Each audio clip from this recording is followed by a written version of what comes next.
السلام علیکم ناظرین، آپ دیکھ رہے ہیں پاکپن ٹی وی اور اس وقت ہم موجود ہیں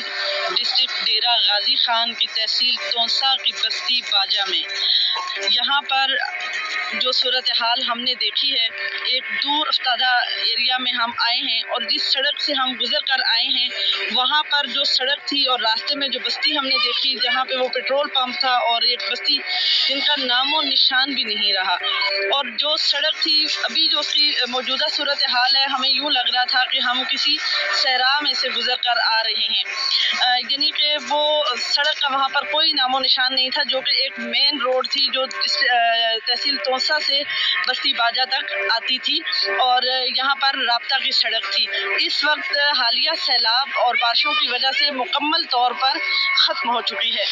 اس وقت ہم بستی باجا میں موجود ہیں، یہاں پر جو لوگوں کے گھر تباہ ہوئے ہیں، گھر گرے ہیں اور حالیہ سیلاب نے جو ان کی زندگیوں کو بدحال کر دیا ہے اور بہت زیادہ متاثر کیا ہے، ان کی مدد کے لیے اور ان کو تھوڑا سا آپ کو دکھائیں گے کہ ان کو کس طرح کی مشکلات کا شکار ہیں یہاں پہ لوگ، اور ابھی تک یہاں پر حکومت کی طرف سے کسی کی طرف سے کوئی امداد ان لوگوں کے لیے نہیں آئی، جن کے گھر گر گئے ہیں وہ کس طرح سے یہاں پہ زندگی گزر بسر کر رہے ہیں۔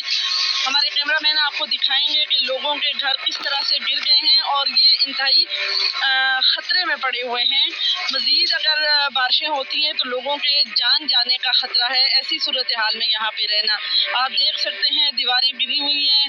گارا مٹی اتر گیا ہے، پتھر ہیں، اور اگر بارش ہوتی ہے تو یہ کسی بڑے حادثے کا شکار ہو سکتے ہیں۔ یہاں پر بستی باجا کے جو لوگ ہیں ان کے